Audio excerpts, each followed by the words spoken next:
Greetings, YouTube. Today I'm going to be reviewing the Max Payne unrated version of the movie.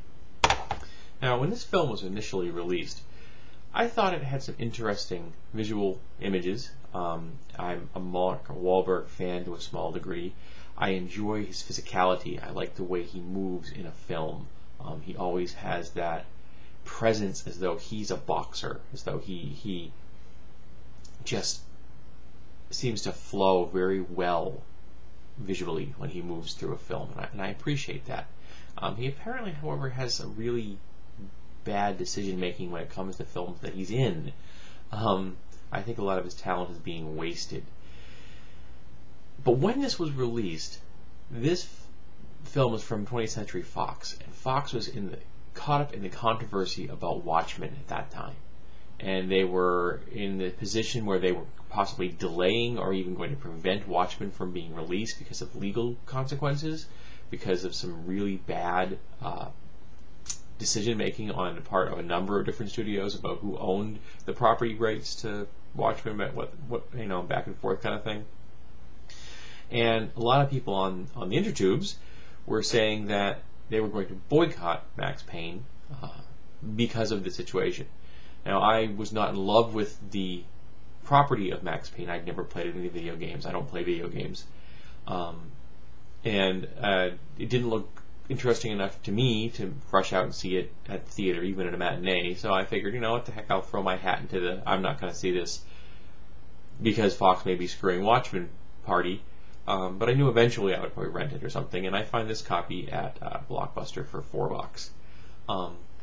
And I'd heard it wasn't a very good movie, so I figured, I watched The Spirit recently, so I was well aware of the fact that, sometimes bad films can be entertaining. The Spirit was not entertaining.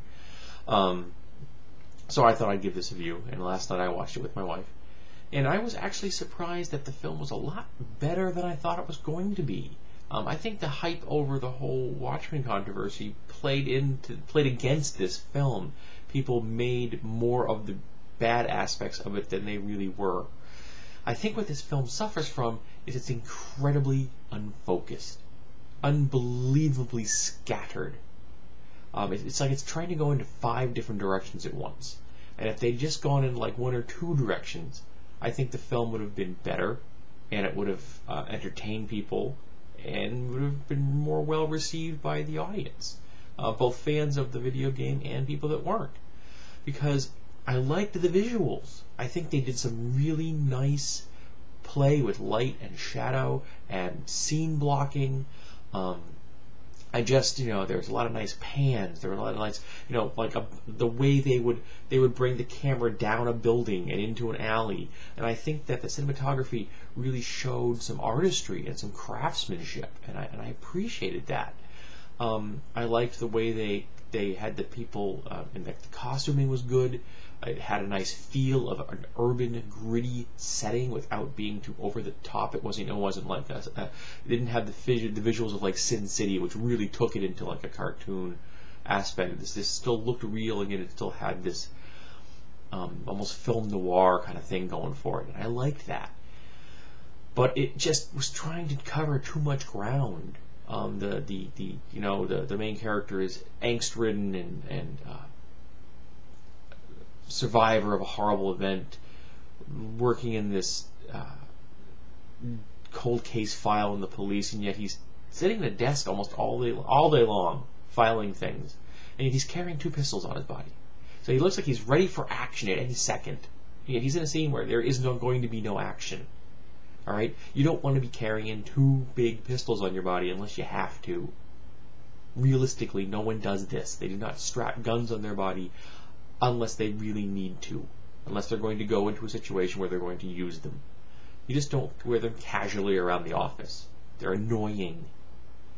And then there was this kind of whole theme throughout the film that played off Norse mythology about Ragnarok and the Norse gods. And then there was this thing with this drug that caused people to have hallucinations, and they were playing off both the Norse mythology, and the hallucinations were all very consistent from person to person. And there's actually some LSD can cause that kind of response in people, so it's not completely unbelievable. But there's just so many things going on. And I just wish they had pared down. There was also some really incredibly poorly thought out plot lines that just, as soon as the characters entered the scene, I'm like, I turned to my wife and said, I'm going to be really disappointed if this guy right here is the bad guy. And guess what? He was the bad guy. It was just predictable, and it was sloppy filmmaking, in my opinion. They could have done more.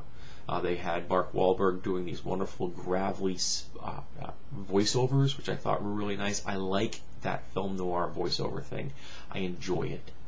It's one of the favorite things about the movie Blade Runner, which is my favorite movie in the world, which I really need to do a review of that movie. But I can't say this is a good movie, but I also can't say it's a bad movie. I didn't watch the theatrical version. I just watched the unrated.